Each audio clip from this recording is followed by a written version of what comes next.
আসসালামু আলাইকুম রহমতুল্লাহি ওবারাকাতু। প্রিয় ভাই ও বন্ধুরা, কেমন আছেন? আশা করি সবাই ভালো আছেন। দেশ ও প্রবাস থেকে যারাই এই মুহূর্তে ভিডিওটি দেখতেছেন, আমার পক্ষ থেকে রইল আপনাদের জন্য আন্তরিক মোবারকবাদ। আমি চাই আপনারা সবসময় ভালো থাকেন, যে যে দেশেই থাকেন না কেন, যে কাজই করেন না কেন, আপনারা যেন সবসময় ভালো থাকেন। আল্লাহ তাআলা রব্বুল আলমিনের কাছে এই প্রার্থনাই করি, প্রিয় মালিক যেন আমার প্রিয় দেশের এবং প্রবাসের ভাইদেরকে সবসময় সর্বদা ভালো রাখেন। তো প্রতিদিনের মতো আজকে আবারও চলে আসলাম নতুন একটা ভিডিও নিয়ে, যে ভিডিওতে থাকবে গুরুত্বপূর্ণ কিছু তথ্য। আশা করি ধৈর্য সহকারে পুরো ভিডিওটি দেখে আপনার মূল্যবান মতামত ভিডিওর কমেন্ট বক্সে লিখে যাবেন। তো আজকে যাকে নিয়ে ভিডিও করব তার নাম হচ্ছে সঙ্গীতা। ওর গ্রামের বাড়ি কোথায় আসলে সেটা আমাদের পক্ষে জানা সম্ভব হয়নি। এই মেয়েটা দাবি করতেছে সে সৎ মায়ের সাথে সৎ মায়ের সংসারে বড় হয়েছে এবং কি মানুষের বাসায় কাজ করে, দিন আনে দিন খায়, গরিব ফ্যামিলি। সৎ মা তাকে প্রত্যেক দিন মারধর করে। এই জন্য প্রতিবেদনে আসছে যাতে ভালো একজন মনের মানুষ পায়, এই মেয়েটা লাইফ পার্টনার হিসেবে বিয়ে করে তার সাথে চলে যাবে, এই মেয়েটা দাবি করতেছে।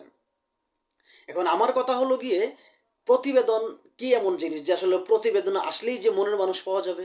আর বর্তমান সময়ে সৎমা এত বড় একটা মেয়ের গায়ে হাত তোলে এই মেয়েটা দাবি করতেছে, কিন্তু এই কথাগুলো কতটুকু যুক্তিযুক্ত?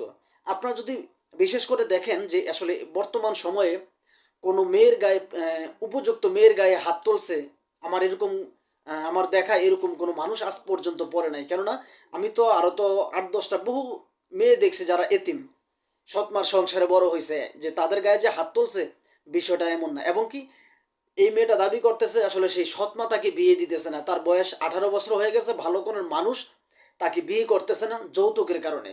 আগে আপনারা ভিডিওটা একটু লক্ষ্য করেন। যদি একটা মানুষ পাই আমার পাশে এসে দাঁড়া জীবন সাথী হয়, সেরকম মানুষ পাইলে বিয়ের সাথে আমি বসবো।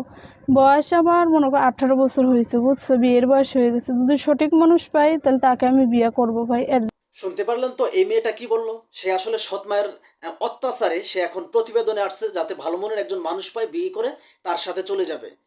আপনাদের কাছে আসলে কি মনে হয় যে এই মেয়েটা অবিবাহিত এবং কি সৎ মা তাকে দিন রাত মারধর করে এবং এই মেয়েটা আপনার মানুষের বাসায় কাজ করে?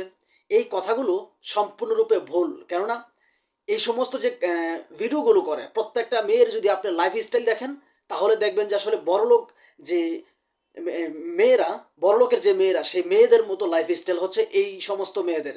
আর এরকম প্রত্যেকটা মেয়ের টিকটক আইডি আছে, ওরা ফেসবুক এমনকি ইউটিউবের গরিব, কিন্তু টিকটকের গরিব না। কেননা প্রত্যেকটা মেয়ে টিকটক যে ভিডিওগুলো বানায়, সেই টিকটক ভিডিওর মধ্যে নিজেকে এমনভাবে প্রেজেন্ট করে, আপনি দেখলে জিন্দিগিতে বিশ্বাস করবেন না যে এই সমস্ত মেয়েগুলাই যে আসলে প্রতিবেদন নামে ডিজিটাল ভিক্ষা করে। আপনি একজন প্রবাসী, আপনি কত টাকা দামের ফোন চালান? হয়তো সর্বোচ্চ 10,000, 15,000, 20,000, কিন্তু এই সমস্ত মেয়েদের এক একটার হাতের ফোন নিম্নপক্ষে 20 থেকে 30,000, 40,000 টাকা ওদের। এমন ওদের হাতের যে ফোনগুলো, আপনি একজন প্রবাসী, আপনি একটা শার্ট কিনতে পারেন না, একটা গেঞ্জি ঠিক মতো কিনতে পারেন না। 1 বছর আগের পুরান যে শার্টটা গেঞ্জিরা সেগুলো ব্যবহার করেন। নিজের পরিবারের চিন্তা করে আপনি নিজে একটা টাকা খরচ করেন না, কিন্তু এই সমস্ত মেয়েগুলো হাতে কারি কারি টাকা খরচ করে। এই টাকাগুলো পায় কই? ওদের আয়ের উৎস কি?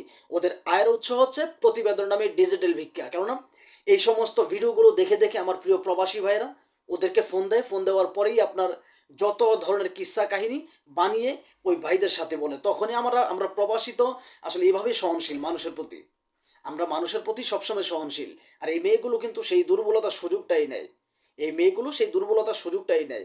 আর ওরা প্রবাসীদেরকে ওদের প্রেমে আকৃষ্ট করার জন্য পৃথিবীতে এমন কোনো কথা নাই যে আসলে ওরা বলে না। যত ধরনের ফিজিক্যালি কথা আছে, আপনি বিয়ের পরে কি করবেন, বাসর রাতে কি করবেন, বা বিয়ের পরে কোথায় ঘুরতে যাবেন, এই সমস্ত যত ধরনের কথা আছে, সবগুলো কথা কিন্তু এই সমস্ত মেয়েগুলো ওই প্রবাসীর সাথে বা ওই প্রেমিকের সাথে বলে, যেই প্রেমিকের সাথে আপনার পরিচয় হয়। আর ওরা কিন্তু সবসময় বলে যে অনলাইনের মধ্যে বিয়ে করবে। এই অনলাইনের মধ্যে বিয়ে করবে এটা বলেই কিন্তু ছেলেদেরকে আরও আকৃষ্ট করে দেয়। কেননা অনলাইনে কখনো বিয়ে হয় না। ওরা যে আসলে অনলাইনে বিয়ে করে, এগুলো হচ্ছে বিয়ে বিয়ে খেলা। আমার কাছে একাধিক প্রমাণ আছে যে আসলে এই সমস্ত মেয়েরা অনলাইনে বিয়ে করে, বিয়ে করার পরে 4-5 লাখ টাকা যখন সেই প্রবাসীদের কাছ থেকে আপনার ধান্দা করা হয়ে যায়, তখন তাদের নাম্বারটা ব্লক করে দেয়, সুন্দর করে নাম্বারটা ব্লক করে দেয়। কেননা ওরা তো আসলে ওদের সঠিক পরিচয়টা দেয় না। ওরা তো সঠিক পরিচয় কোনো ভিডিওতে বলে না। কারণ এক জায়গায় দাঁড়িয়ে 10টা ভিডিও বানাবে, 10টা জায়গার নাম বলবে, 10টা নাম ব্যবহার করবে। ওরা হচ্ছে এমন চিটিংবাজ। আর বিশেষ করে এই ভিডিওগুলো কোনো একটা সময় করতো আপনার দেহ ব্যবসায় যে মেয়েগুলো, ওই মেয়েগুলো এই সমস্ত ভিডিওগুলো করতো, ইমোফিলেন্সিং নামে এই কাজগুলো করতো। কিন্তু বর্তমান সাম্প্রতিক সময়ে আপনার ভালো ভালো যে মেয়েগুলো, যারা বেদে সম্প্রদায়ে জন্ম নিছে এবং যারা আপনার আকান্ত কুকর্মের সাথে জড়িত, ওই সমস্ত মেয়েগুলো কিন্তু এই ভিডিওগুলো করে।